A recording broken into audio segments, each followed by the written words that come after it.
So what do you think, Noel? You're a East Coast liberal elite kind of guy. Is this movie more funny or offensive to you?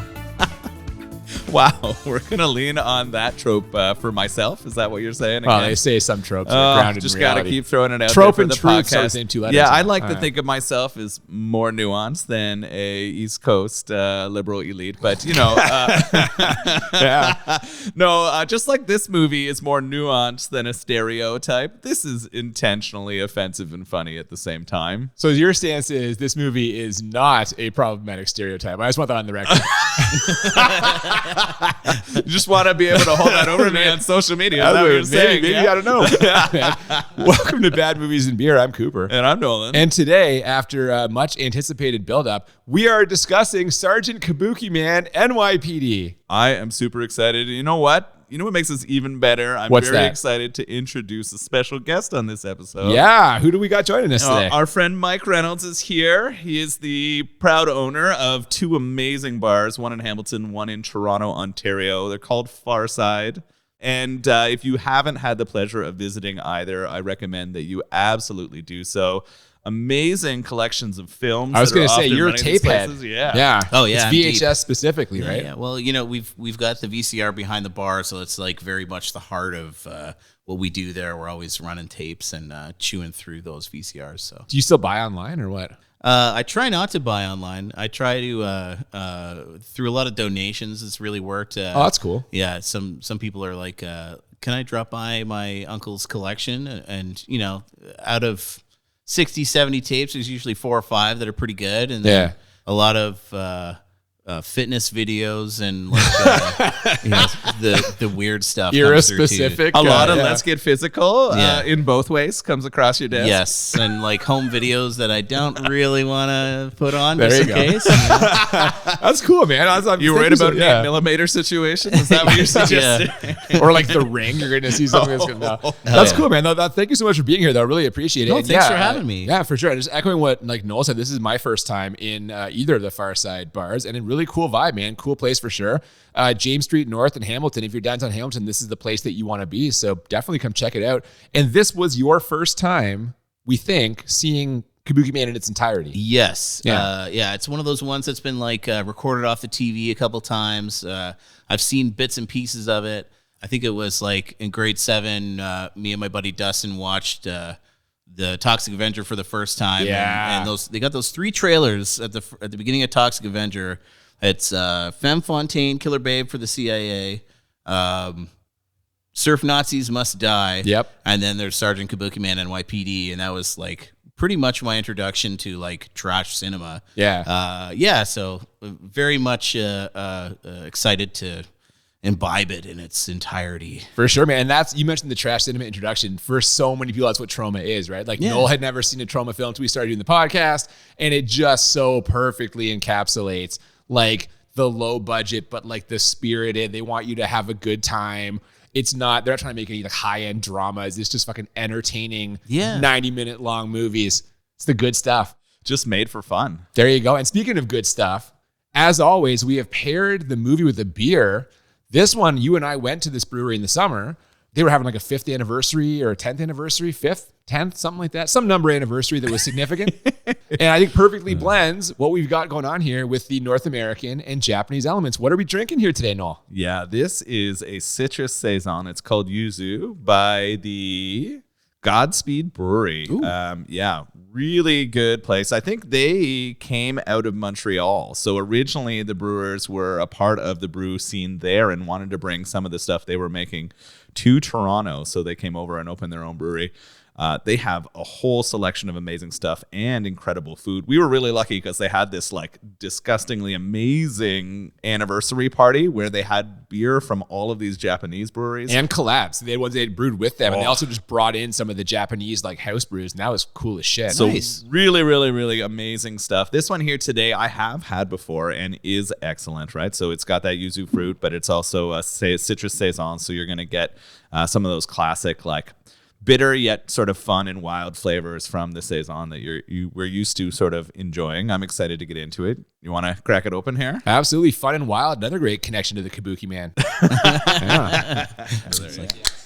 Yeah, there we go. That feels correct. Oh, yeah. You got to get a little bit of splash on you, too, right? Cheers, guys. Nice. Yeah. So after the obligatory Troma team intro, we get the most stereotypical Asian musical cue you can possibly imagine, followed by an old face-painted man telling us through his young female translator that a 1,000-year-old evil is about to resurface and that the chosen one who will defeat it is also about to appear. And with that, we smash cut to a city street where we are immediately confronted by the economic extremes of society.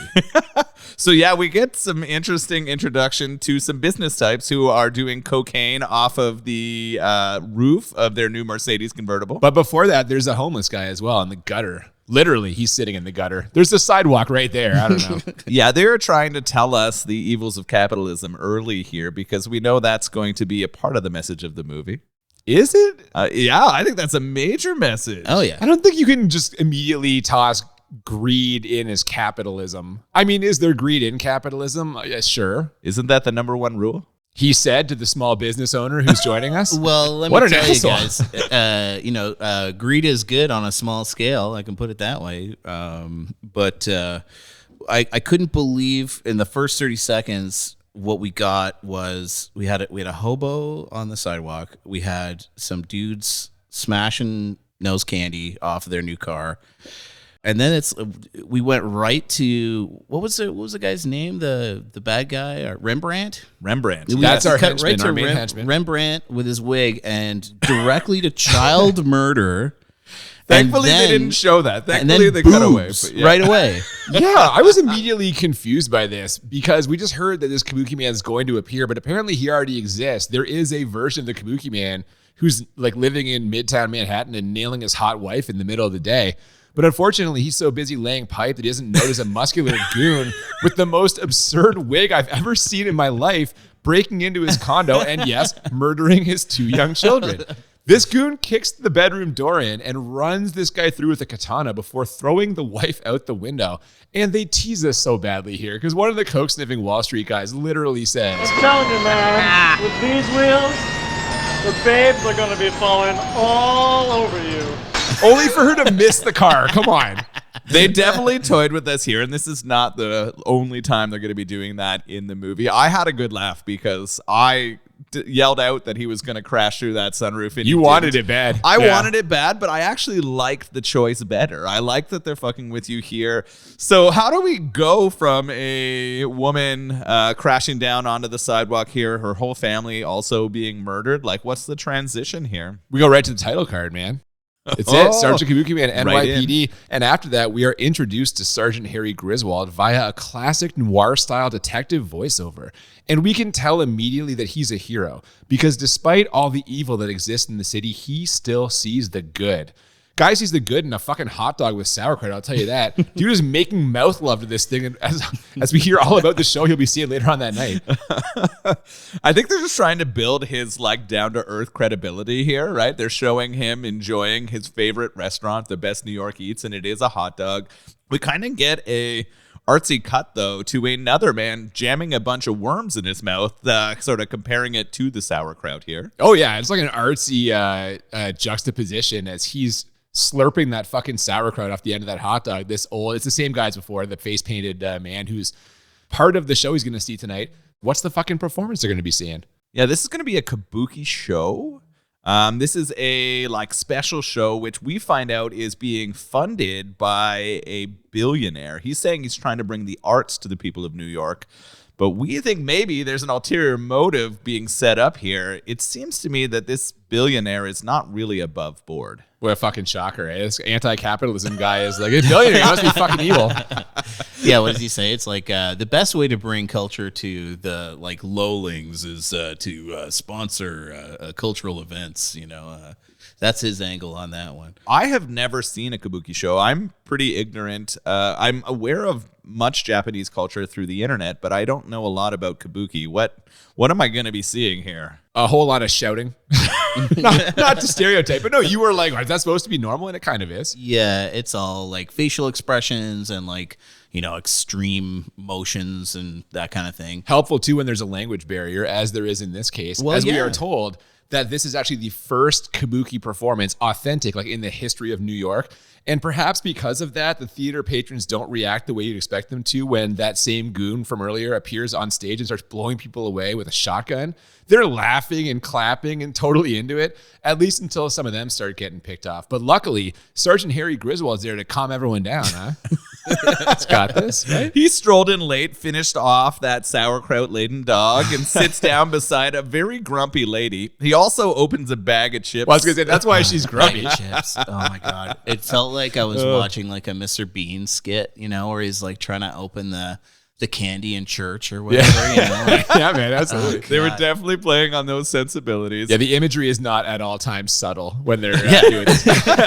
we don't come to Troma movies for subtlety. For subtlety, That is though. for sure, Yeah. man. They're sending us the message. They are. And Harry's hoping to send a message to this guy shooting the place up. But after making his way out of the stage, he kind of ends up on top of that translator girl from earlier. We learned that her name is Lotus, and she is the granddaughter of that kind of old man. He's only on her briefly, though, as she flips him off, which causes him to land next to that old man as he takes his last breath. Now, that last breath ends up going right into Sergeant Harry Griswold's mouth as the old man starts making out with him, complete with a green energy transfer effect that I could make right now with a flashlight and some tissue paper. I'm serious.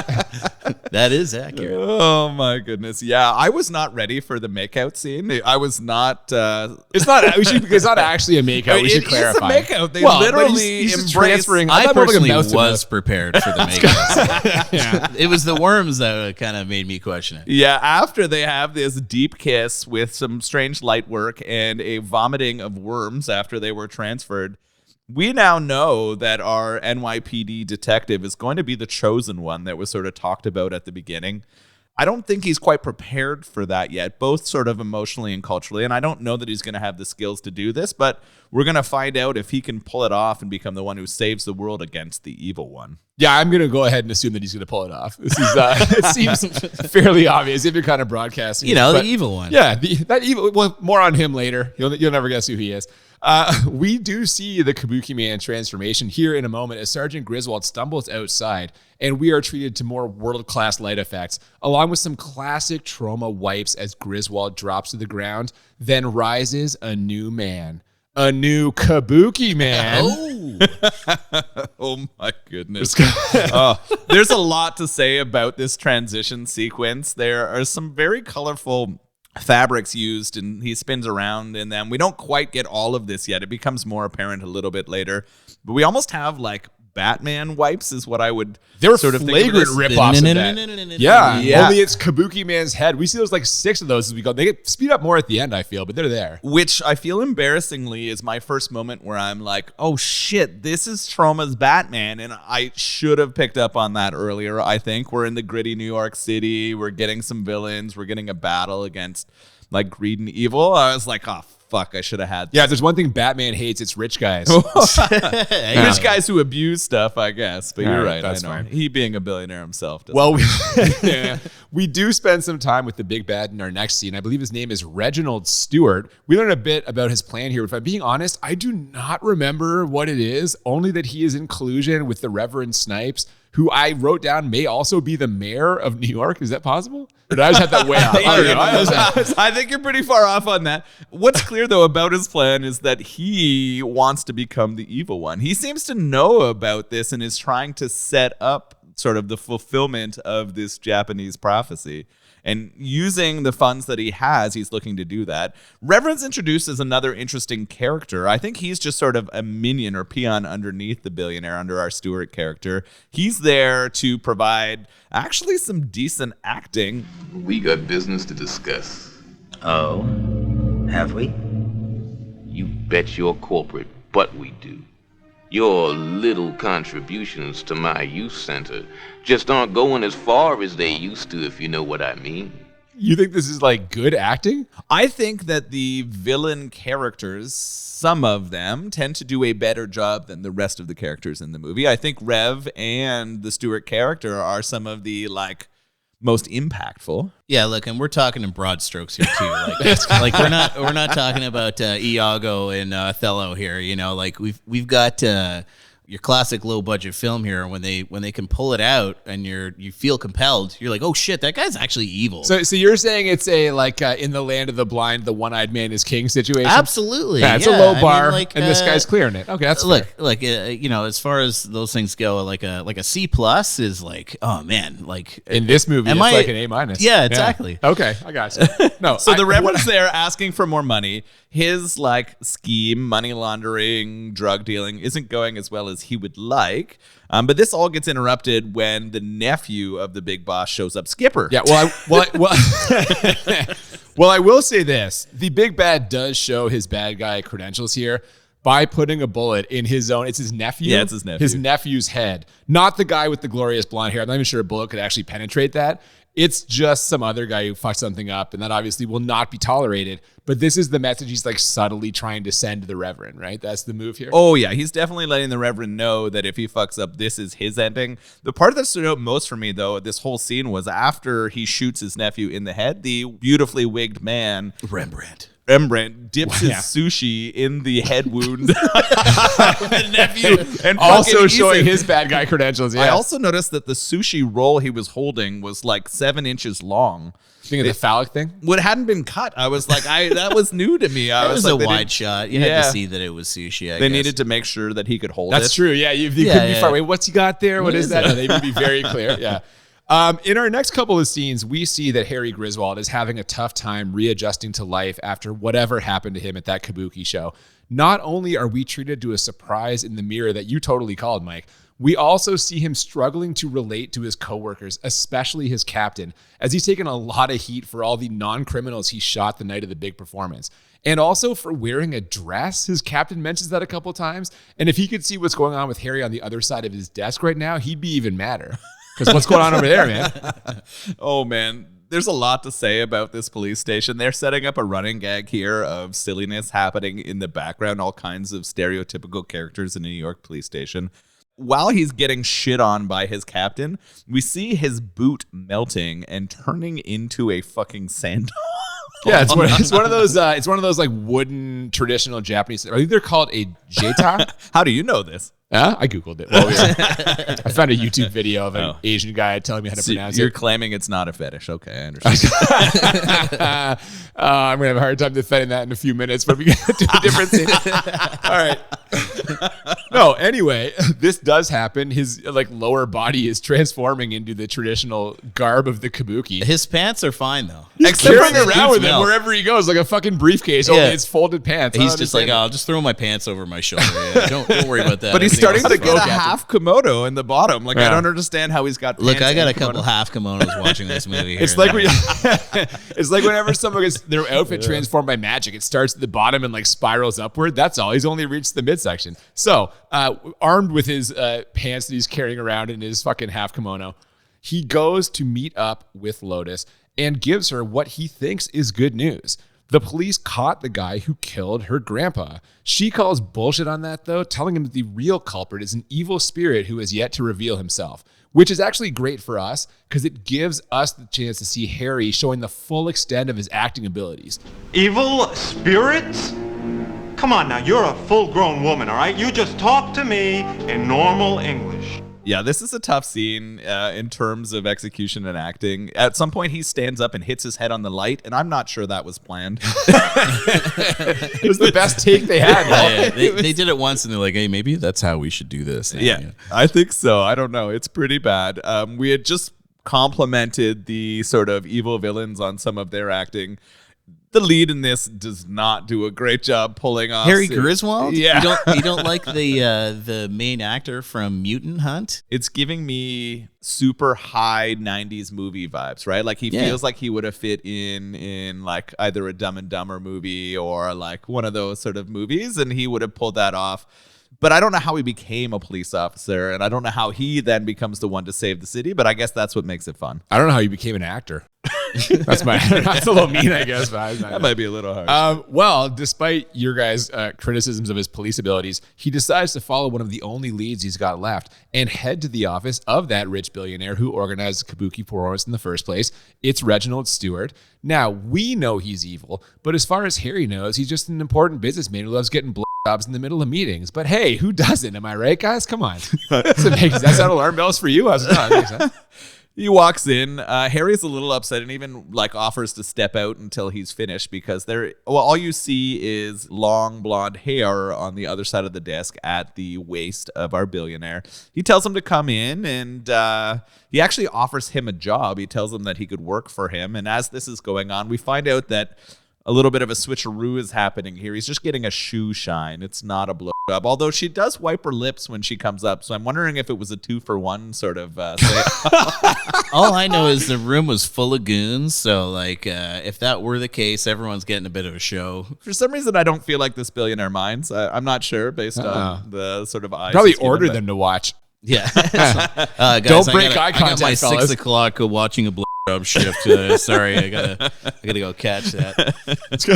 That's funny, man. No, after that delightful bit of shoe shine comedy, we get a jogging scene laced with more innuendo where Harry talks over the case with a fellow cop who happens to volunteer at one of Reverend Snipes' youth centers. Now, I didn't catch her name, but she is a badass babe who ends up taking on a dozen punks when someone connected to the criminals overhears her sharing some shady details of the Reverend's operation.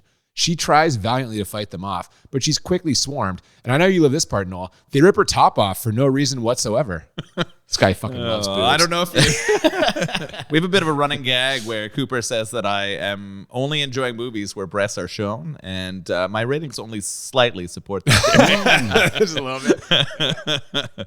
Now, my enjoyment of this is very quickly decreased as the crowd of goons who we find out are the Revs guys overtake her, and one of them starts to rape her. Is that what happens? Yeah, they are straight raping her. It wasn't even one of them, actually. Just there's like a line of them. Yep. They're in like a rugby scrum around, right? I didn't know that was... Yes. Okay. So they're beating her up and raping her. And of course, our Sergeant Kabukiman is not going to be okay with this. So he runs up to try to intercede. However, he quickly gets hit in the face, and we think he might be out of the fight until what happens? Well, yeah. Luckily, he's got an ace up his sleeve, or rather under his sleeves. His pants sleeves, that is. As the traditional Japanese sandals he was wearing earlier fly through the air and smash one of the goons in the head, which gives him the chance to finally and completely transform into the Kabukiman. And I don't know what was more shocking here, the point of view shot we get from the sandals as they fly through the air, or the totally authentic way he reveals himself as the Kabukiman, which wasn't even a little bit problematic. Kabukiman-san Joe. It's almost indescribable how much happens in this sequence, right? One, the floating sandals and their point of view, the guy getting knocked with the bonk sound, and then this very long transformation where we get sort of the silks wrapping around and a whole bunch of spinning and all kinds of angles and sounds and shots. We're getting all kinds of silly sounds popping in here too. Mike's doing a good job of pointing out slide whistles. Yeah. And I'm like, what the fuck is happening? I have a note here that says, does Lloyd Kaufman have a slide whistle guy? Probably. There's like all these little gadget sounds, all these little things. But there's a bit where this guy that looks like Bret the Hitman Hart comes up to him with a bat, and then he starts chopping his bat up into little pieces. And in the background, there's the sound of like a strike, like a bowling strike. And it's just like, what is this mess? It's incredible. This whole thing, you're right, is a beautiful mess. When he pops up as the Kabukiman, he sings opera, yes. He does cartwheels, and he crashes into a pole, clearly seeming like he's incompetent. But then, like you said, chops up this guy's bat into these little things, and we get some fun sound effects. Another guy throws out like some homophobic slurs. A casual F word is like rare, hard to hear. Yeah, but you know what though? At the same time, you know that guy's just gonna get it bad. And he ate like 25, 50 chopsticks through his body, right? All into his face. Oh, dude got porcupined. It was He earned it. So after all this winds down, Harry ends up having another meeting with Lotus. And despite the many, many signs that he does in fact have the spirit of an ancient Japanese warrior living inside him, signs of the fact that he literally transformed into a kabuki warrior in our last scene, Harry still isn't sure. No, he sure does seem to enjoy eating raw fish all of a sudden, though. But what he doesn't enjoy is the message he sees on the restaurant TV from the Reverend Snipes, one that presents the Kabukiman as a vigilante menace and the punks from earlier as innocent victims. And you and I were talking with this, Mike, real Toxic Avenger vibes here. Oh, yeah. they definitely have a formula that they're taking somewhere. I think they were probably like, oh shoot, let's do what we do best, and like tell this transformation story, this nerd turning into a hero, Again. Just a different version. Just do it again. Sure. I mean, if it ain't broken. As a complete ignoramus about this, so Toxic Avenger was created first. Yes. And then this was created. This was almost I think Toxic Avenger was like 82 or 84. Something like that. And this is like 90. Anyway, after this, Reginald Stewart sends Rembrandt, the man with the golden hair, to the hospital to silence that lady jogger cop once and for all, which he does in somewhat hilarious fashion. But when Harry heads back to the station to demand a chance to get back on the case and avenge her death, he finds a very unsympathetic captain and also a giant brawl that is completely enveloping the squad's bullpen. What was that about? Well, that had started in the previous time we had visited. Like, this was a continuation of the activities in the background. They're just playing on it. This is one of those things they threw to us earlier and are continuing to go through. I guess this is their take on what a sort of like bullpen would be like in a New York City station. It's kind of funny. Obviously, lots of stereotypes and silliness happening. The captain is once again going to play and portray the angry captain who has to shit on his employee. He's doing a standard job here. He's black, he's shouting, he's all the things you'd expect from an 80s, early 90s movie captain, yes. Absolutely. You're just waiting for him to put the cigar in his mouth. You're like, okay, when's it coming? When's it coming? When's he going to suspend him? Give me your badge and gun. Yeah. You're waiting for the heat moment. Don't worry, the cigar is coming. We're gonna. It's all coming. We're gonna get all of that with some more running gags too. I'm not sure if he gets fired here. This is where I'm like, did he just lose his badge? Not quite yet. He's gonna have another chewed out, man. Yeah, he's just still off the case. Yeah. He's not back on the case. But Harry's gonna solve this thing with or without his captain's permission. So he heads over to Reverend Snipes' church and interrupts one of his sermons to question the Reverend's motivation for sending members of his congregation after the mysterious Kabuki man. Harry actually ends up punching the Reverend in the face after he implies that maybe the dead lady cop was in the park looking for some action. The Reverend even winks at him to emphasize his evilness before all those goons from the park just appear. And so, once again outnumbered, Harry reaches deep inside himself to summon the Kabuki man spirit. And when the smoke clears, we see him in a full-on clown outfit, complete with big red nose and wig. What the fuck is going on here? Yeah. Slide whistle. There is so much happening here. One, the appearance of the goons out of nowhere when there's like a one-on-one argument happening. Two, the transition into a clown. What I'm learning, like not knowing the background, is you can't use the Kabuki man abilities for vengeance, right? This has to be an appropriate sort of situation. He didn't have either the training or the right motivations here, so his powers turn him into this clown. But we're speculating. They don't tell us that. It was like us filling in the blanks and being like, maybe this is why. One of you said they couldn't be because he was in a church or something. I don't know. Either that or like, Kaufman's slide whistle guy was like, yo, dude, I need a scene where he turns into like a fucking clown. Okay. I actually think, like, do we still have Bill for the rest of the day? Can we squeeze another shot here? Man, the Kabuki costumes in the fucking cleaner. Okay, like we need a clown. I got this. Yeah. I got this thing from Spirit Halloween down the street. I actually think it was more because they had the tricycle scene and unicycle scene in their mind. Well, yeah, and this is why they needed the clown outfit. We're about to transition to that. That was my theory as well. They did this just to lean into the clown thing for the chase sequence that, as you mentioned, involves a found unicycle. And in a giant stroke of luck that must have had the Screamers high-fiving each other, Harry running right through a kid's birthday party whose clown is running late. Hooray! Cheer the kids as the goons start spraying the party with machine guns. This one kid in particular even yells out, "Awesome party! Where did you get all the guns?" Okay, yeah. So that's where it ended up going. There was the Kabuki man shows up, the clown man shows up, Kabuki clown man, and with him in tow comes all the goons chasing him. And we were like, how many of these kids innocent children are about to die? Yeah. These movies, no holds barred here. You mentioned the Toxic Avenger. All these kids are going to die. But actually what happened was better, which was, the guns came out and then the kids were entertained by the violence. They're into it, man. This is great. I love violence. I actually laughed a lot and enjoyed that switch. This is like the second or third time in this movie that I thought one thing was going to happen and then they pulled the rug out from under me, creating another moment. And I think that is fun and clever, right? Like, they are definitely fucking with the audience in the way that this went down. They had earlier killed children and decided not to do it here. And then to have them cheer on the violence was, I think, quite a clever move. Or are they making the kids a surrogate for the audience? Because we are cheering for the violence, and we are them, and they are us. We know, man. Speaking of action, we get more action in a second. There's a lengthy sequence with Sergeant Kabuki Clown clinging desperately to the hood of a car. And at the end of this, everything comes together when he sprays silly string all over the windshield, thus causing the car to crash directly into the same dry cleaner where Harry's captain had some shirts stolen earlier in the movie. He assigned fucking Kabuki Man to guard this place. Now, the captain is not going to like the way that this all turned out, but he's really not going to like what happens in our next scene. Yeah, he does not appreciate the clown humor. Okay, does anyone appreciate the clown humor? This, to me, was like the cringiest scene of the whole movie. Oh, my goodness. The captain is trying to light the cigar, which Mike had talked about earlier. This is where he pulls it out as we know he's about to ask for his gun and badge.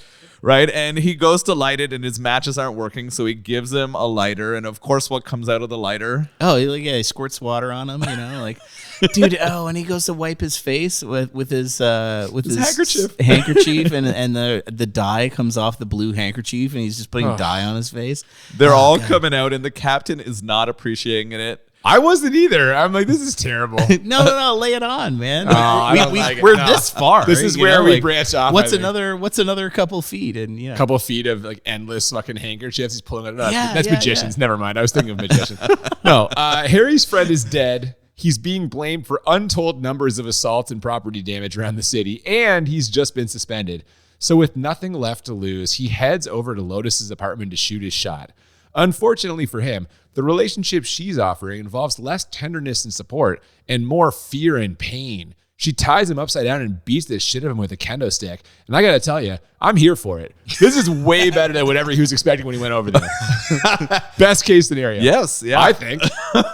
Yeah, we definitely get some Mr. Miyagi moments there, where it's like paint the fence, wax on, wax off, when she pours the different kinds of rice in front of him and he's got to sort them by while standing on his head. I'm sure we all remember that classic scene in The Karate Kid where Mr. Miyagi was whipping Daniel-san in the dick with a kendo stick. Definitely happened, right? Well, the hits just keep on coming in our next scene as Harry is still resistant to Lotus's teachings. So she just starts beating the fuck out of him in the middle of the street. The shot-for-shot moment where they are just standing across from each other and straight up like Rochambeau, how that lasts like a good solid 45 seconds. Like, are they still going? Like, they're just trading shots back and forth. The amount of time that lasted, that scene. I was kind of waiting for someone to step in as this guy is punching her in the face, but she quickly dispatches him with the good old knee to the balls, and those things were already warmed up by the bamboo that you suggested earlier. So now eventually she manages to wallop some sense into him, and so he agrees to learn the ancient ways of the Kabuki Man. And that training will mostly involve haikus like this one. Cherry tree on hill, wind singing to the blossoms, my soul is called home. I don't know if you guys know this, but I was an English major in college, and trust me when I say that is great shit. Yeah, it's a world-class haiku. Can you say it again and then in post put in some like sweet sound effects like a gong and some birds chirping? I'm worried that would be like a singing bowl. I would get in trouble for that. Regardless of whether or not you do it, anyone who's listening to this right now understood that and heard it in their mind's eye. If that didn't wake up your soul, I don't think you have a soul. That's all I'm saying. This is and then we get the message of the movie. After all of the haikus, he then realizes that the problem here is the trash happening in New York City, and the real villain in this is the corporate elites. He just says it. Yeah, it straight up says it. He does not say the corporate elites. He does. Get the fuck out of here. Oh, yeah, no, we need the actual line, man. He just stands up and has like this eureka moment. This is where in my notes I write "love this" with an exclamation mark. That's what I wrote after the haiku. This is bringing us all together. No, as if there was any doubt that Harry has unlocked the full abilities of the Kabuki Man, those are shattered in the montage we get now, set to the theme song of this movie. He smothers a thief in wasabi, wraps up a pimp and hooker in a giant sushi roll, and then straight up cuts them into pieces. Then tires another carjacker up in ramen for the police to find. And as the sun sets over the Hudson River or whatever, I don't fucking know which body of water it was, we know that the Kabuki Man is ready to bring down the evil one wherever he may be lurking. Mike, you said this when we watched it. The fade out here might as well be a big sign that says entering Act 3. Yes. Oh, yeah. It's just like a clap. It's like, here it is. Okay. Let's wrap this up, everybody. So Mike, earlier you suggested that your favorite part was probably that big transition in the park. Yeah. Montages are my thing. Oh, yeah. A good montage makes me so excited, and this was fucking fantastic. So you're right at home. Yeah, I could have smoked a cigarette or a cigar after that one, and I would have been plenty satisfied. Well, that's good. Yeah. That's good to know, I guess. Now it's Act 3. Yeah. Right into it. Yeah. God damn. Things pick up quickly here. After an impassioned speech to Lotus about how he has to finish this for himself, Harry, we get another flagrant ripoff of the Batman spinning logo, followed by the Kabuki Man spotting Rembrandt behind the wheel of a truck, which of course he is, because how could you miss that hair? Now, unfortunately, he spots him a little too late as Rembrandt runs him over and completely flattens him. Literally, he's like 2D, Who Framed Roger Rabbit style. Is this the end of Sergeant Kabuki Man? He's a pancake now. He must be dead, right? Hold on, let me. Is that the sound? Yes, as his torso raises up and he becomes folded into an L. But yes, the Kabuki Man cannot be stopped by flattening. He's got supernatural power. You cannot flatten the Kabuki Man. Just don't shoot him. Don't put a bullet hole in him. But when it comes to Looney Tunes violence, he's immune to those sorts of things. Okay, but why was he completely flat? He didn't go by a steamroller. He should have just had 2 tire treads. So we're gonna get into the physics of this now. Yeah, it makes no sense. At least he didn't get RoboCopped and exploded all over the windshield with the windshield wipers. No, he did not. No, he just got flattened completely, and then he pumps himself up somehow. After which, Kabuki Man marches into Reverend Snipes' church and starts strong-arming punks. They work in another homage, I'll call it, to Batman when Kabuki grabs that blonde guy we've seen before. Jughead. Who are you? I'm Kabuki Man. And then he just starts beating people's asses. When he's not turning them into hot dogs, that is. Yeah, what was with that? I don't understand. He pulls out this giant Troma-branded camera. It's clearly made from cardboard. It's painted cardboard. We take a flash, and Jughead turns from this doofus muscly guy into a bunch of burnt wieners inside of shoes. What do hot dogs have to do with Japanese kabuki theater? I don't understand. Know if it was an inside joke or something. It landed either way. It had to be an inside joke. Clearly, there was someone playing around. It's there's no way you will insert this in a fucking film. Was he the guy that Rembrandt kept calling one of the Stooges a wiener over and over again? Was he the guy? Him. Yeah. Was that all? It's a long play for this moment? So, but I don't know if it was worth it. I'll be honest. And Griswold's always slamming glizzies too. Yeah, he did. Well, he was fucking his mouth with that one with sauerkraut one, and it came back another time too. There wasn't the only time we saw him eating street meat and putting it down deep. Well, street meat is delicious. Also, by the time this airs, maybe there will be a Toonie Tuesday at Farside, Hamilton, on Tuesdays. $2 hot dogs until midnight, obviously, because then it becomes Wednesday. Ooh. So if you want to listen to a podcast and eat some glizzies, there you go. I gotta say, it turns out there may be no limit to his kabuki powers, as in the next scene he deflects a bazooka blast with a parasol before falling backwards off a building and realizing he can fly. So we're on to the Superman homages now, although I'm pretty sure Superman never spray puked on the people on the ground below him, which Kabuki Man definitely does.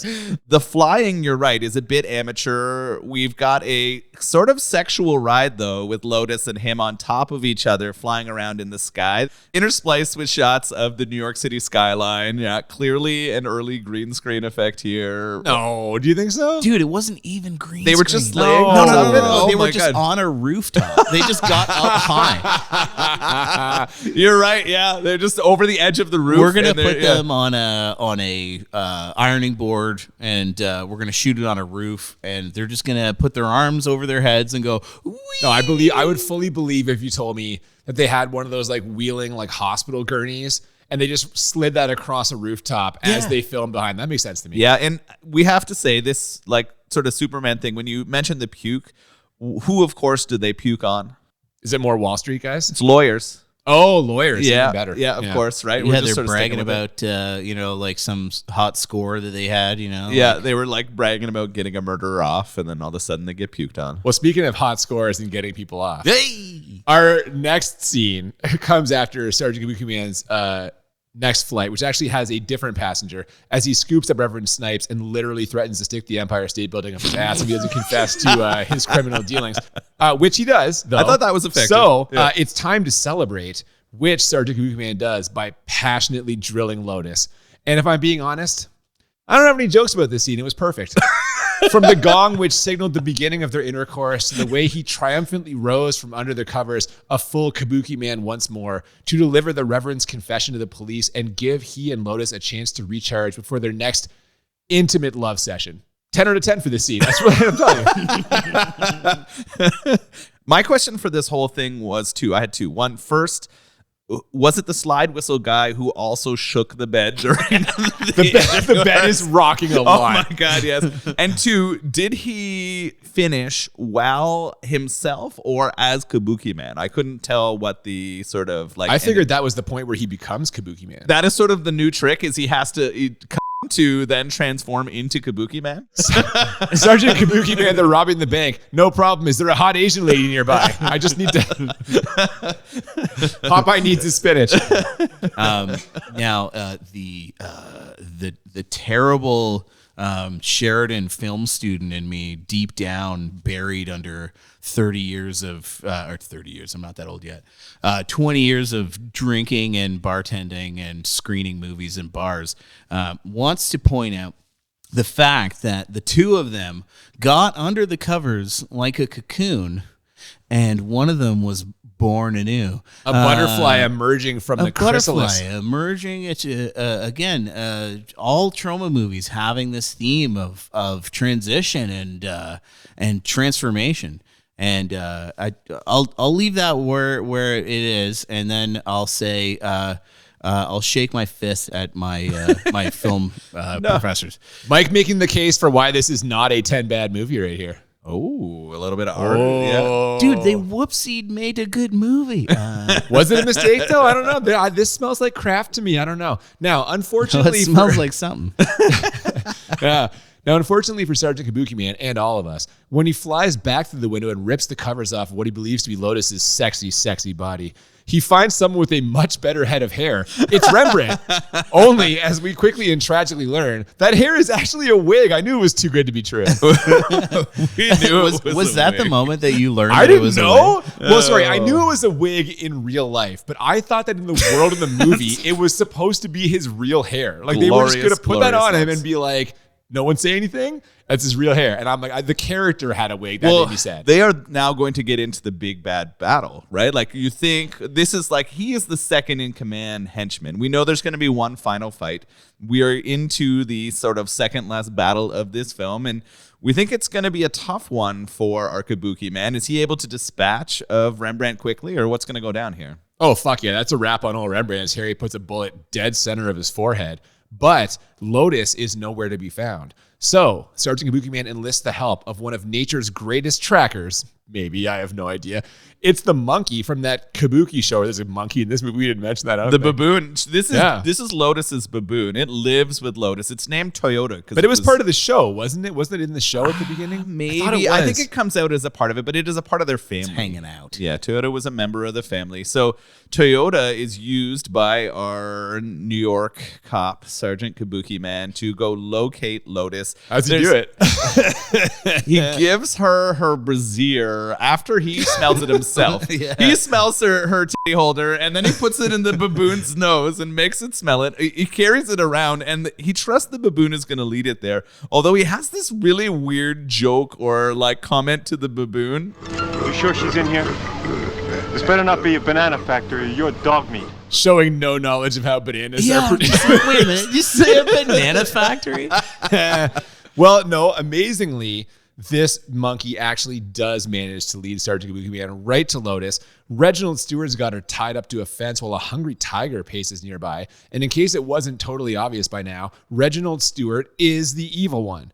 It'll actually be more obvious in a second, but first we get a MacGruber-esque shootout where Harry seemingly saves the day.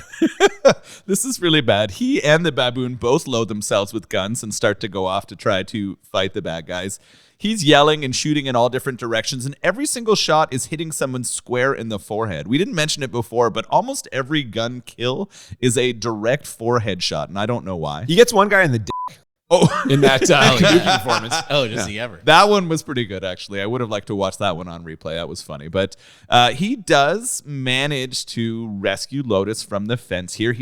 And this is big because all of this is leading up to the fulfillment of the prophecy we heard of in the introduction. This is something that Lotus has been spewing the whole time. Our Kabukiman character hasn't been believing it, but now it's clear to us that the big bad does. Our billionaire Stuart believes in this too. He needs to have a hot lady get eaten by a tiger, and he also needs to have a monkey ride on a jaguar. And if these two things happen, he or someone will transform into the evil one who's going to take over the world, and that's what we're leading to right now. But it is him, right? It's going to be him, yeah. But like the idea that like in order to fulfill a prophecy, like the monkey rides a jaguar, and it's literally like a baboon in a jag car. Spoilers. Am I going there? Did I go there too fast? Once Reginald gets one of his goons to open the cage and free that tiger, which then promptly kills a hooker, we finally hear the evil one's voice echoing from deep in Reginald's throat. My time has come! And thus begins the type of stunning practical effects transition that you can only really see in Troma Picture, and, if you guys know your Japanese mythology, can only occur when a tiger kills a hooker. It's a crucial part of all of this. That's like... I mean, You guys not know that old Japanese fable? Yeah, I did know that one, actually. Shockingly, that was a part of my understanding of Japanese culture. Oh, my God. So, yeah, we do get all of these things starting to align, right? We do get the young woman, not the one that they had planned, but another one eaten by a tiger. The billionaire Stuart starts to transform, and all I can describe it as is like insectoid. Although we get a lot of like growing face and stuff before, Troma does do a good job of like showing transformations in a practical effects way. Like they're not afraid to go for this, and I do kind of want to applaud them on that. We don't see a lot of that anymore. You wouldn't see that in a it'll all be CGI today. Now. It'll look like horseshit. Don't try to eat anything while watching a Troma movie. It's not going to work for you. Yeah. Well, that's fuck me, man. Like this is you're trying to explain this, and I can't even start to explain what all this looks like. The guy starts with what looks kind of like a Greedo head, like from Star Wars, but then it transforms into this blue many teeth thing, like you were saying. But then you didn't mention this. His hands are also heads. Like at the bottom of his arm sleeves are two more heads, and they start making out. And then his cock is like a big green alien slug. Like you really just have to see this. It's fucking insane. Yeah, it's pretty good.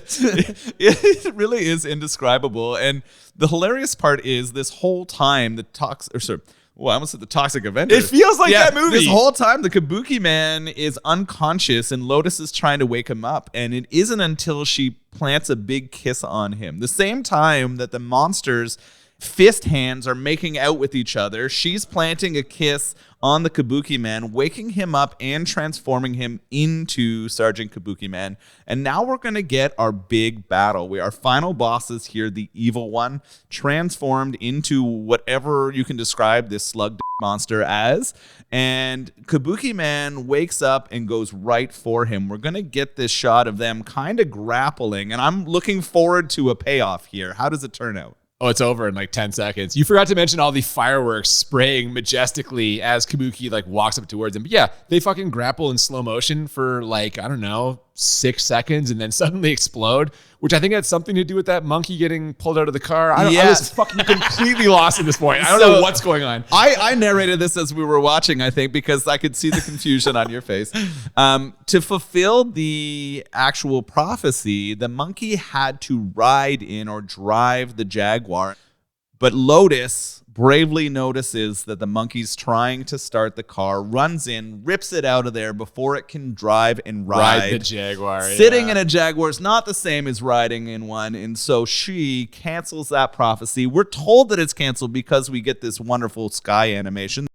We do not get the fight that I was hoping for. I was hoping for some like hilarious two heads biting him and like maybe the third head trying to get him. I wanted to see that maggot like that giant like I want to see that maggot yeah, you're not going to hear me say that very often, but somebody was clearly puppeteering the dick. Like it was too big for it to be. There was a hand up and through that behind him, like hiding in that pile. I think that's why there were so many fireworks, because they were trying to hide the many people required to operate this evil giant character. Yeah. God damn. And when the smoke clears, Harry is back to normal. He's reinstated to the police force, and he and Lotus stagger off in the early morning sun. But have we seen the last of Sergeant Kabukiman? Apparently not, as we get a scene of the Kabukiman flying through the air to the delight of the citizens below. But then he somehow ends up upside down, and he and Lotus crash into a skyscraper in what is one last dash of slapstick comedy. But that's it, man. And this, again, to me, a lot of similarities to Toxic Avenger. It's got that classic Troma feel that Mike kind of alluded to. And so as someone who's now seen a couple of Troma movies, very curious to hear how you feel about it. Very curious to hear how you feel about it, Mike. So why don't we transition to our ratings now? The way we always do this, we rate the movie on a scale of 1 to 10 two times. 1 to 10 for how bad it is, 1 to 10 for how enjoyable. And the goal is to find movies that are a 10 out of 10 on both scales, or what we call the Crit 20. I'm going to say right now that I'm not going to give this a 20. I gave Toxic Avenger a 20, but this to me is like too similar to Toxic Avenger, where I kind of feel like it's like a lot of the same beats, but I didn't enjoy it as much. So maybe at points you come off my enjoyable rating, but I also kind of feel like there was some decent craft in here at points. You kept saying, Mike, that there were all these accidental things. I'm not convinced they were accidents. Like enough thought must have gone into this that I feel like I can't say it's a 10 out of 10 bad movie. The acting of the main guy is fucking awful. He's so fucking bad. It's unbelievable how bad he is. Most of the acting is bad. It's got the low budget effects. The plot is convoluted, borderline offensive nonsense. Everything really, the costumes, that fucking like the random assortment of punks that you always get in every Troma movie where it's like all these different people dressed in fucking whatever. It all screams like low budget, kind of amateurish production. But I think because of those kind of shining moments, I'm only going to give this a 9 for how bad it is and not a 10. I don't know, man. I did kind of the same thing earlier this season. I can't remember what episode it was now, and you were like, you're a fucking idiot. It's a 10. It might have been Ricky O, actually. I don't remember. I think it was probably It might have been Ricky O. Yeah. But this is how I feel. I'm trying to stay consistent, if nothing else. So I'm giving it a 9 for how bad it is. How bad did you think it was, Noel? So usually the enjoy is the harder one for me to rank, I think, a lot of the times. And bad is going to be the more challenging one here. And that's not that normal. Yeah. I think there's a lot of the acting that is bad. There's a lot of poor acting in this, although I did like a lot of the villain portrayals, particularly the billionaire and the Reverend. I also thought Lotus did a good job. I thought she's like, in terms of what she was supposed to do, she stood out appropriately. The story has a lot of things that don't make sense. It jumps into weird places. There's a lot of the over-the-top makeup and sound effects that I think could be certainly criticized. Stereotypes, particularly the Japanese stereotypes, but others in general too, I think you can be kind of critical of. But like you, I think there's a ton of intentionality in this, and I think they hit it. And so I actually only had this as a 9 bad too. We're right on the same mark. Mike, it's over to you. What do you think? How bad on a scale of 1 to 10 is this movie? Well, the thing that these guys do so well is they find a way to make the bad work for them. They find a way to like turn that kind of criticism into a strength, and they turn it into it's literally just mana. It makes it that much better.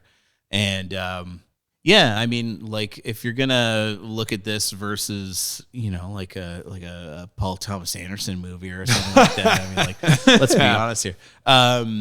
You know, I'm gonna jump on the 9 train on this one. Sure. I think Seems the safe. only thing I can sort of, you know, give it a demerit point for really is that like the last scene was the good guy giving a bad guy a hug, and then they said the end. I could have used a little bit more in that battle for sure. That would have, but that'll come into your enjoyable rating, I'm sure, in a second. Well, but first, our guest gets to go first. So, right. Mike, how enjoyable did you find this movie on a scale of 1 to 10? Let me tell you, this one's been a long time coming on my list, and I'm flat out 10 in here, man. When we were sitting there watching it, it's like a warm hug, you know. It's familiar territory, and yet at the same time, it's nice to see it develop in front of your eyes, you know, in a room with a couple of buddies drinking some beers. That's what it's all about, you know. Yeah. How enjoyable did you find it, though, Noel, on a scale of 1 to 10? a 10. Yeah, this one is not up for debate. It was just the makeup, the gore, the over the top, the winks to the audience, and the way that they like foreshadowed and then brought stuff through was fantastic. At times, of course, like the Japanese portrayal could be offensive. I was going to say, right? I can't believe you're giving this. I thought you would have knocked off at least a point for that. No, I think it was so silly, right? Like if it tried to take itself seriously and was using the Japanese sort of stuff there, then I think it would have been much more offensive to me, but it was not at all. I thought it was I was a just 10 joking. I didn't think yeah. Okay, so a second ago, I said that I was not going to give this 20, and I mentioned that the similarity to Toxic Avenger perhaps lowered my enjoyable rating. I have since decided that is absolutely not true, and I'm also going to be a 10 for enjoyable because no, man, like it's a really enjoyable movie. It's like it's funny. It's got the trauma stuff you look for. The fucking transformation sequence when the whatever his name is, Reginald, turns into the fucking evil one. That alone, like, worth the price of admission for sure. I enjoyed the Lotus character quite a bit. Thought she brought a lot to the movie. But no, like, it was it was a fucking great time to watch. I laughed multiple times and, you know, thoroughly entertained start to finish. What else can you ask for, really? Yes, there's some Toxic Avenger similarities, but I fucking love Toxic Avenger. We have the exact same fucking ratings across. I get so mad when you and I have the same rating, and now we've got a goddamn three-way. Yeah. Just 19s all around. It does tend to lead to more fun when we disagree, but I think that the conversation and the amount we're able to share of a movie that most people have never seen, right, will be enjoyable. See it. Go find it. Oh, fuck yes. Buy the Blu-ray. It's out there. Yeah, pay money for it if you can. Fuck yeah, exactly. Physical media. How'd you guys feel about this beer, though? Very tasty and crisp. Godspeed's down the street from the other bar in the Toronto bar. Many a good times eating food there too. Actually, the food's great at the we definitely had some food when we were there for sure. Yeah, it's got that crispy wheaty thing. And call me crazy, but I think I taste a banana in there from the Banana Factory. There you go. There you go. Noel can tell you about that. He's the fucking banana man and the beer man. But no, I agree. It's got kind of a wheat taste to it. I agree. Yeah. That was what I couldn't quite put my finger on. But you get the yuzu for me. It's got the kind of saison element. There's a little bit of like a tang there, like a pepper almost. No, man, I've had this before as well. I really enjoy it. Godspeed was cool as shit when we went there. The food was great. The beer was great. Cool concept too. Like just seeing the way they decorated and like some of the influences, because they combine like an Eastern European thing with the Japanese thing and kind of creates a really interesting fusion in some of their beers and stuff. So can't recommend Godspeed enough. I have drinks before. I will drink this again. Citrus Saison. I'm a fan. Noel, thoughts? Yeah, loved it. I've drank it lots of times. It does include a wheat in the grains that they use. They use, there you go. Yeah, barley, oat, and a wheat to help build those grains. The like peppery and banana come from the yeasts that they use to ferment it. The specific Belgian yeast that saisons are used for create those flavors. So that's definitely normal for you to have that. The yuzu fruit, I think, with that too, almost brings out some of the fruity flavor more, right? So you kind of taste or enjoy that banana more than some of the others. Definitely worth visiting and buying their stuff. It's worth the money. And right now, we know our craft breweries need some support, right? They are struggling compared to where they were before alcohol became available in corner stores in Ontario, and they're being taxed to shit. So if you get a chance to go support those local breweries, I definitely recommend that. Yeah, go say what's up. Speaking of great places to visit, a fucking lovely time watching and recording tonight at Farside in Hamilton, the James Street North location. I want to thank you so much for being here, Mike. That was a lot of fun and great to have you on. Thanks for having me, man. For sure. It's been a lot of fun. Yeah, it was a pleasure to have you. Really appreciate both your movie knowledge and your sort of enthusiasm for this film. Well, there you go. Now, Noel, you mentioned that not a lot of people had seen this movie, most likely. 2 weeks from now, we're going to be watching something that a lot of people have seen, unfortunately for them. We're going big budget, blockbuster style movie 2 weeks from now. We're going to be watching Jurassic Park 3 by special request. Ooh, okay. So I love Jurassic Park. Like, I saw that movie. And Sam Neill. Oh yeah, or is it Bill Paxton? I forget which one you enjoy. Both. But I'm really excited to watch a Jurassic Park. I have not seen number 3. I saw 1 so many times. I saw 2 once, and then that was enough. And then I haven't seen 3. You're gonna have a time. Yeah, if you think 2 was bad, I think you're going to be in a little bit of trouble when we watch number 3. You're going to be praying for number 2. No, but that'll be in 2 weeks' time. We'll be talking Jurassic Park 3. Before then, if you have not already, please follow us on social media at the BMB Podcast on Twitter and Instagram. Feel free to send us emails, thebmbpodcast@gmail.com. Absolutely. We'd love to hear from you. And we still have a little bit of time for requests before we wrap up our season. Want to thank everyone for joining us today for Sergeant Kabukiman N.Y.P.D. Want to thank Mike again from Farside for joining us. And we hope you'll join us in 2 weeks' time for Jurassic Park 3. Until then, I'm Cooper. And I'm Nolan. And we'll see you next time on Bad Movies and Beer. Keep chopsticking it to the bad guys. Fatal sushi, lethal chopsticks, and as American as apple pie.